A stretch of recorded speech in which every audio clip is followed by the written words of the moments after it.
gentlemen, I've had a very fraught morning. It's been tough.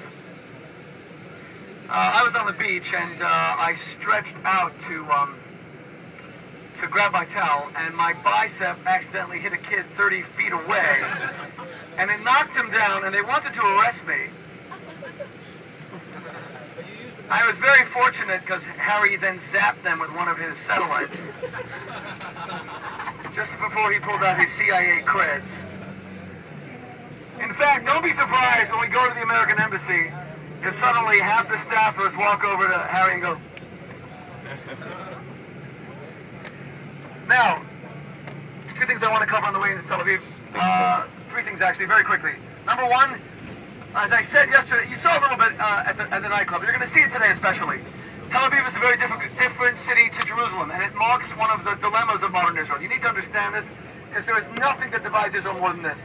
You can't compare the divide between liberals and conservatives, Democrats and Republicans, to the divide in Israel between the religious and the secular. It is serious. They sometimes seem as if they are two peoples who are only united, God forbid, in terrible tragedy. No one really knows how to bridge the divide. My own belief is, and I want to take a poll on this, my own belief is if they relaxed the religious coercion which sometimes exists in Israel, people would not feel that religion is oppressive. So for example, there are neighborhoods where you can't drive on the Shabbat, a lot of the bus services are down.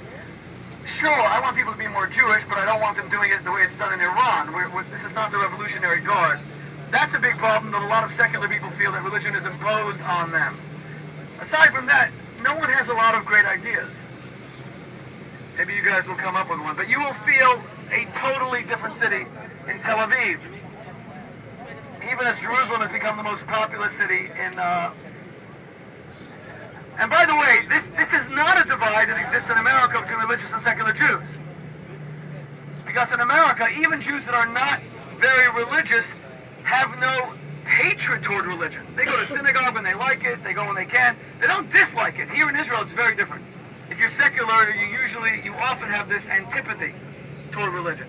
Okay, so that's something you'll see in Tel Aviv. Now, I have heard that there is a bit... Guys, give me attention for a moment. I've heard there's a bit of a mutiny with regards to the American Embassy. Is that true? Yes. Okay, so I want to explain this.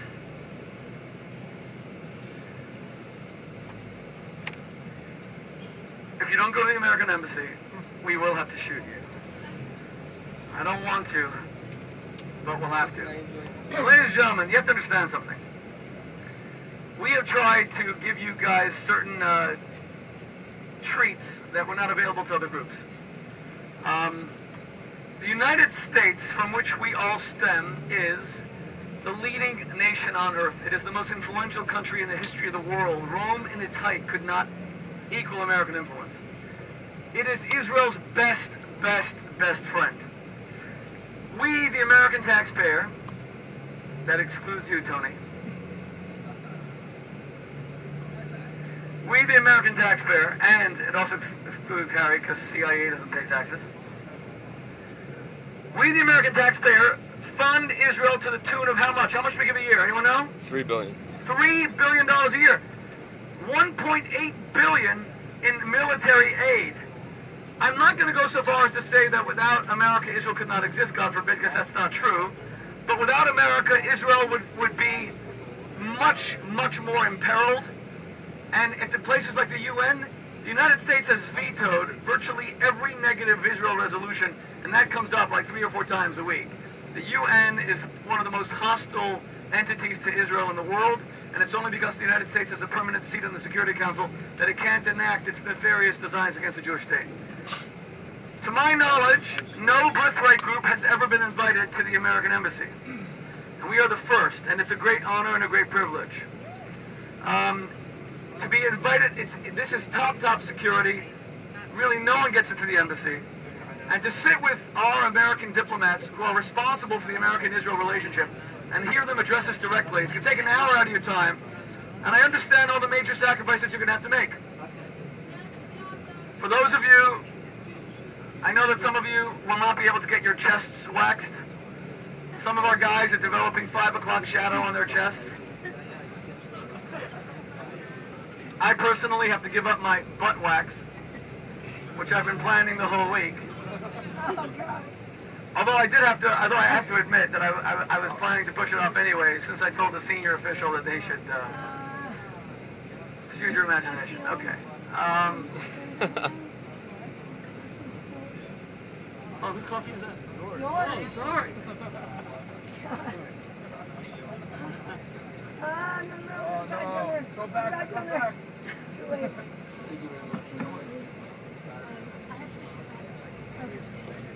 So some of you, the women, I'm sorry you won't be able to buy your Made in Israel thong. I know that was a big highlight of the trip. But to give up an invitation to the American Embassy for another hour of like debauchery, not that any of you would engage in that, seems to me like we should accept the privilege of being invited into our embassy in the state of Israel. It's an incredible privilege, and you're going to hear about the Strategic American Jewish Alliance, Israel Alliance. I already see some of you slipping into a deep, irreversible coma. I already see some of you with barely a pulse. Tony, you need to help me here, man. I had your back the whole trip, Tony. Are you excited to go to your embassy in Tel Aviv? Yeah, okay, thanks, Tony. Tony Kushintachas. Those are your first Yiddish words you have learned on this trip. Kush and Tachas. That's just a way of saying, hello, how's your morning going? So whenever you see anyone who gives you the kind of response that Tony just gave me, just say, Kush and Tachas, hello, how's your morning going? And he will greatly appreciate it. Now, I must cover this because I said I would do so last night. About 14 or 15 of you, that's a pretty high number, have come over to ask me what is my view on Jews dating outside of the faith, and some of you are very serious in your relationships concerning marriages outside the faith. Now, so our poll of the morning. Who believes that love conquers all, and the most important thing is to love the person? It doesn't really make a difference what their religion is, because love is such a precious thing that is so rarely found that you need to pursue it, even if the guy or the girl is not Jewish. Raise your hand. Okay, so no one. Okay. So an overwhelming majority of people here believe that love is more important than ethnicity or faith, correct? Yeah. Yes, Babette? I can't hear you.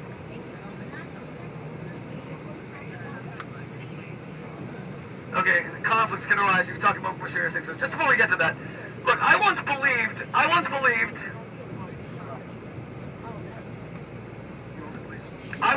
exactly what you guys believe. What you don't know about me, there's a lot you don't know about me. You guys still don't know that I was also Mr. Universe. I saw pictures of you in the spotlight. You saw it, John, I know. What you guys don't know about me is that I once believed that too. And my first wife was a wonderful woman named Christy Christensen. Now, Christy was a very special soul. And we had an incredible bond. It's something that Debbie and I are still aspiring to reach.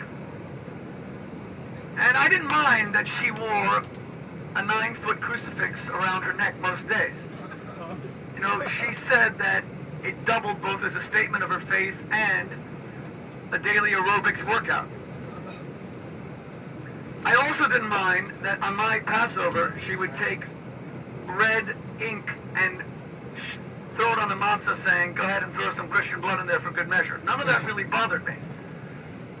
What got to me was, and this was the big problem in marrying out. Seriously, you guys have to really think about this if you're gonna pursue this course.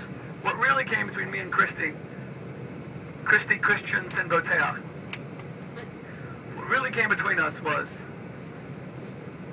as a non-Jew, she always paid retail.